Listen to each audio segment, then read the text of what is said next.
Hello, friends. This is Dave Hurwitz, executive editor at ClassicsToday.com, here with tips on critical listening. And today we're going to be talking about phrasing, specifically phrase length or phrase rhythm, if you want to call it that. And it means something rather specific in musical terms, but it's a quality that you always hear. I mean, in music, the wonderful thing is you hear it. You can't not hear it. But what I want to talk about is how you recognize what you're hearing and, enjoy it all the more for that reason. Now, the guy who we're going to go to for the musical examples is Haydn. I was working on the Haydn Symphony Crusade. We're up to Symphony number 56. And I was just minding my own business, listening to Symphony number 56, which, when I do these crusade things, what you should know is that I don't actually take notes or anything. I just listen to the music. I listen to it over and over and over. And then when I feel I've internalized it to a certain point, I talk about it. And that's how we do the Haydn Symphony Crusade. Well, I was listening to this. It's a delightful symphony in C major, and the Crusade episode hopefully will appear shortly. I just got so wrapped up in this tiny bit of it that I got a little distracted, so please forgive me. But the bottom line is I was listening to the minuet. Now, minuets are the most simple movements in any symphonies because they're just dances, and they're usually written in a very simple ABA form in which each section, that is A and B, falls into two parts, and both parts get repeated. And it's that's it. That's the form. So the middle section, the B section, is called a trio for reasons we don't need to go into because it has very little to do with the number 3. But it's called a trio. And the trio is also in what you might call AB form. In other words, it's in two halves. Both of them are repeated. So you have AA, BB. That's the trio. And this trio does exactly what trios do. It's in that form, AA, BB. But I was listening to it and, expecting the usual. And all of a sudden, I just went, something was different. Something was up, which is often the case with Haydn. Haydn makes everything interesting, always. And quite often he'll write very normal trios, and sometimes he'll stick cool little googies into his trio. Well, this trio has a cool little googie, and we're going to talk about the cool little googie because the googie involves phrasing. Now, there are two major definitions of phrasing that we will encounter in our peregrinations through the world of classical music. One of them is the way artists play melodies, the way they play phrases. In other words, whether they emphasize certain notes, creating a sense of climax or doing something, how they handle the actual tune. And that's performance phrasing. But then there's a structural type of phrasing. That is how the sentences, the phrases, or the sentences and paragraphs are constructed and what type of phrases they use. And this is where Haydn has a little trick up his sleeve that is the perfect example of interesting and audibly interesting phrasing, which is why I wanted to talk about it here, because there's something so wonderful in recognizing these things when you hear them and noticing them and understanding what they are. So let's do some basics. Most musical phrases, the vast majority in the history of humanity, occur in multiples of 4 or 8, which is, of course, a multiple of 2, but 2 is kind of little. But, usually 4 or 8. That is 4-bar phrases, 8-bar phrases, 16-bar phrases. These build up. You add them up and you wind up with 32-bar paragraphs. They become larger and larger, but usually in multiples of 4, 8, 16, somewhere in there. It's very, very normal. It's standard. Why that exactly happened, I can't tell you. I mean, there has to be some sort of, someone I'm sure in the psychology and music department somewhere has investigated the origin of the 8-bar melodic phrase. But 99% of the music that you hear that has melodies, that has tunes, will structure those tunes in 4 and 8-bar chunks. And Haydn is no exception. It's really kind of amazing how often that happens. And one of the things that composers take great pains to do when they write music in large forms is to vary that phrase length. That is, to do things that are not just 4 and 8 bars. Because if you do always 4 and 8 bars, you wind up with a very stiff, rigid, repetitive musical form, which may be wonderful for a song or something that's, 2 or 3 minutes long. But when you start writing in large forms, it can become monotonous very, very easily. And it it obstructs, pardon me. I don't know where that word came from. It obstructs the feeling you need of musical movement, of the music going somewhere. If it's always happening in 4 bars, it ain't going anywhere. It's just staying in one place and counting to 4. But trio sections of minuets are tiny. They're a couple minutes long. They're like miniature songs within the larger dance movement. And so they tend to be quite regular. Basically 2 8-bar melodies, both repeated. I mean, that's as often as not what you're going to hear in the trio section of a minuet. And that's what you almost, but not quite hear in this particular trio section. So I want to just play it for you.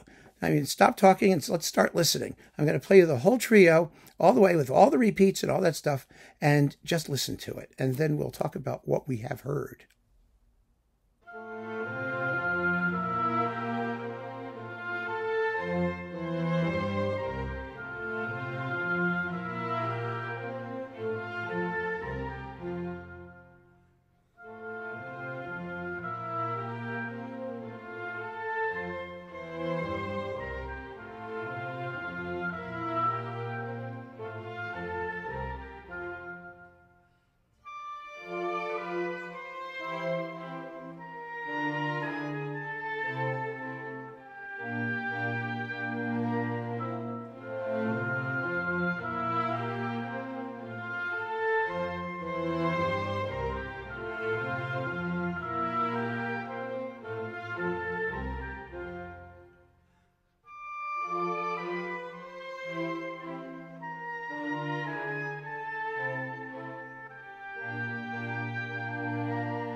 Did you notice something a little unusual? Normally what you have when you have one of these trio sections is the first section is 2 8-bar phrases. In other words, the tune twice. You hear the melody twice, and it's an 8-bar melody, in this case, chopped into 2 4-bar bits, which we'll get to very in a moment in a little more detail.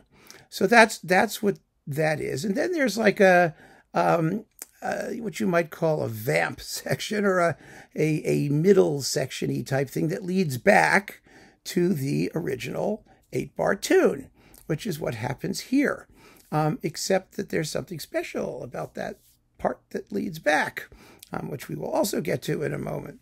But that's your basic articulation of phrase in a trio of a minuet.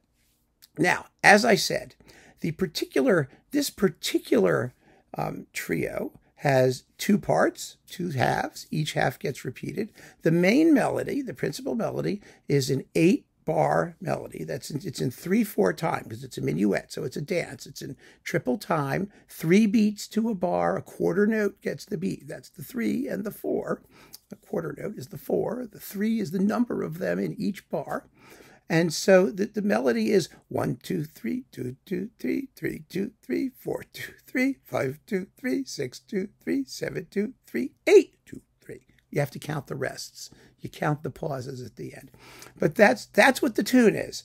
And it falls into, like I said, 2 very symmetrical 4-bar phrases. The opening of each phrase is the same. Each 4-bar unit is the same. And so let's listen. Let me see. I have like all kinds of musical examples prepared for us. Let's listen to just the first half. The first part, the A section of the trio. Here it is.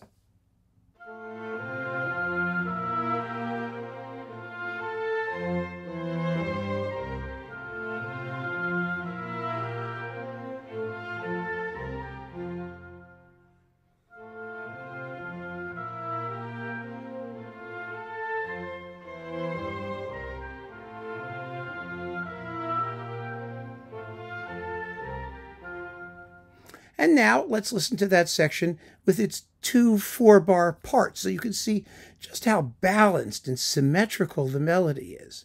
You know, it's really the same thing with just a different ending at the second one so that it comes to a comfortable and satisfying harmonic conclusion. So here it is. I've inserted a 1-second pause or a half a second pause to just break it up into its bits so you can hear that it's in 2 equal symmetrical 4-bar halves. Here it is.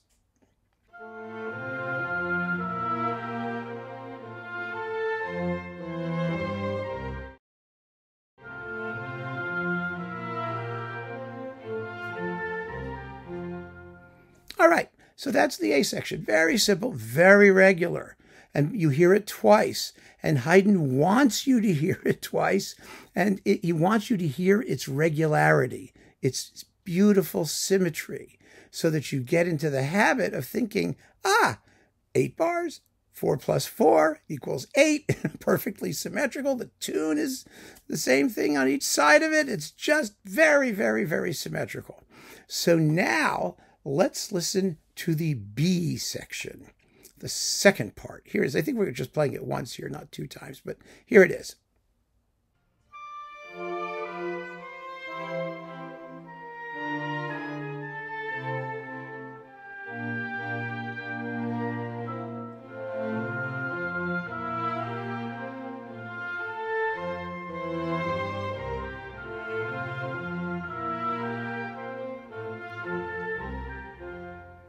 Did you notice something unusual about that?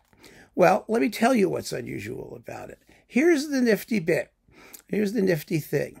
The middle section of it, which you might call the vamp part, is not in 4-bar phrases. It's in 2-bar phrases. There are 2 little things, just 1, 2, 3, 2, 2, 3, then 1, 2, 3, 2, 2, 3, and then 1, 2, 3, 2, 2, 3, and then we're back to the original tune. But what did that just add up to? It wasn't a 4-bar thing. It wasn't an 8-bar thing. It was a 6-bar thing. And the fact that it's a 6-bar thing really throws us off a little bit, doesn't it? Because that means that the original tune is going to come back too early. It's going to sound like, well, it's like, oh, okay. All of a sudden, we're back to where we started. But we weren't expecting to be back to where we started too soon. So let's see. We heard, let's see, the second part, right?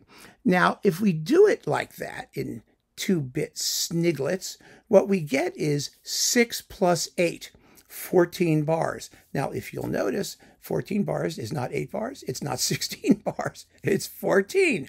There are 2 missing bars. So let's listen to it with the pauses as a 6 plus 8. And I put pauses in after the little 2-bar sniglets as well. So you hear it's 2 plus 2 plus 2 plus 8. Get it?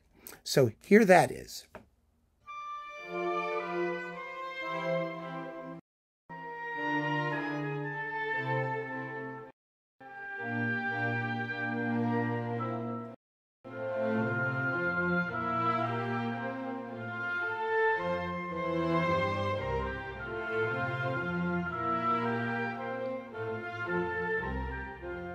But there's more.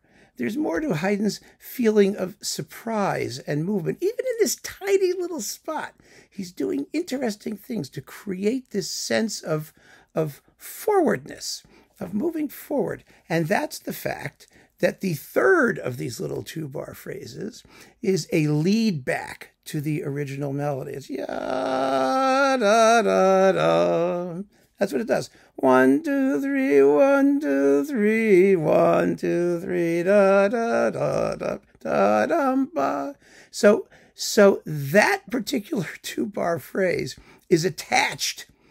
It's attached. It leads right at the last note of that phrase is the first note of the original melody. So it leads back to it. And because it leads back to it and it's joined so seamlessly, you may have heard that pause I stuck in there was very annoying. It's very awkward.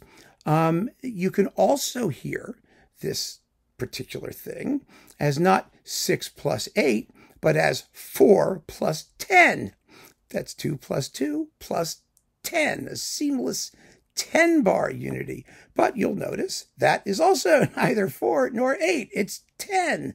So whether you hear it as missing a couple bars on one side or gaining a couple on the other, it is still not the length that we expected it to be when we first heard it. So let's listen to the 2 plus 2 plus 10-bar version.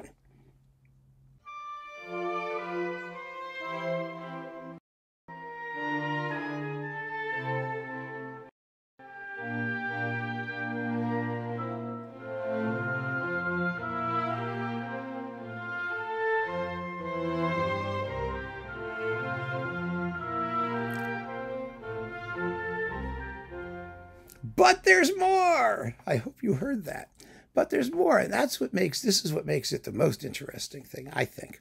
I mean, it's so super, super cool and gives us sort of the key to what we're talking about in terms of phrasing and the ambiguity of phrasing. Because what we're hearing, we're not just hearing 4 plus 10 or 10. We're not counting while we're listening, are we? We listen to the whole melody. We hear things in bigger sections. And so when we listen to it in these various times, we're just saying, isn't that interesting? And the music appears to be doing things, to moving forward in various ways. So that third 2-bar phrase, the one that's connected, ya da da da da da da da da, right? Well, that can also be heard not as a 2-bar phrase, but as a 3-bar phrase, because the end of that phrase is the same as the beginning of the main melody. So ya da da da, 1 2 3 2 2 da da da da da, right? That's 3 times 3. 1 2 3 2 3 da da da, 1 2 3. Then the rest of the tune, da da da da da da da, right? So that could be a 3-bar phrase, and actually it may make the most sense that way. So you get a sense of that little 3-bar sniglet. Here it is separately. It's very tiny.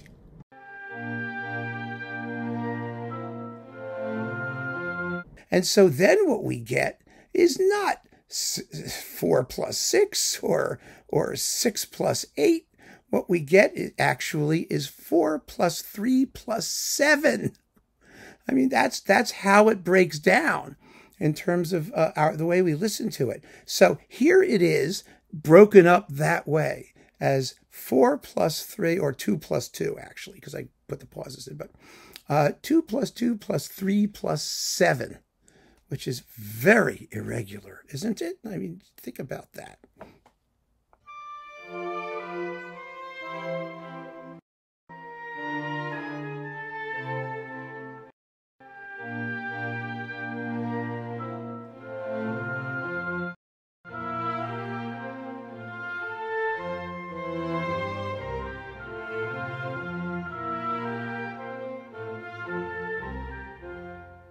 Yeah, you've got phrasing in prime numbers, 3 plus 7.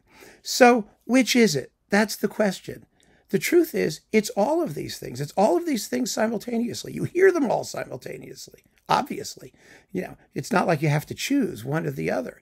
It's that the ambiguity in phrase length is built into the melody that Haydn wrote and the way he wrote it, so that all of these possibilities create this sense of, whoa, wait a minute, what is it doing?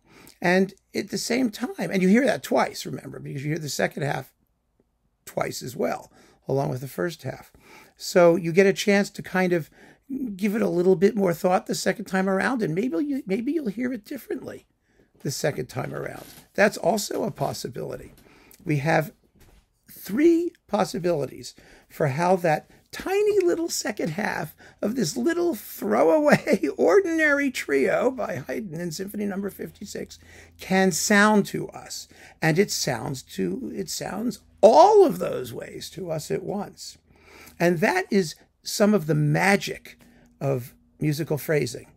I just think this is such a wonderful example because it's tiny, it's short, it's brief, it's incredibly clear in what he's doing, but unbelievably rich in its effect. It's so simple what he does. All he does is take that little 2-bar phrase and make it an ending in and of itself and a beginning of the thing that comes next, and magic ensues in terms of this ordinary, you'd think, ordinary little middle section of this minuet where nothing fascinating could possibly take place, but it does. And so I'm going to play the whole trio again, just so you get a sense of it. You can listen to it all and marvel at these simple things that composers do to keep their music constantly moving forward, constantly interesting, and just stunningly, thrillingly magical in my view. Here's the whole thing.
Now, I just want to end with one thing, which is an observation. This is not like there is genius in this, no question about it.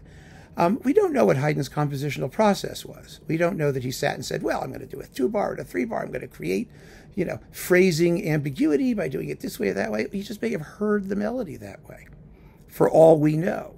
It has to do with how he thinks about music naturally. And I want you to start thinking about music naturally. In other words, to hear exceptions, to hear special moments, because there are so many. And that's what gives this music its perennially fresh quality, this idea that there's always something happening, always. And you just, the more you listen, the more you'll recognize it. And I hope this little example has helped you to recognize some of the marvelous things that happen in the world of musical phrasing.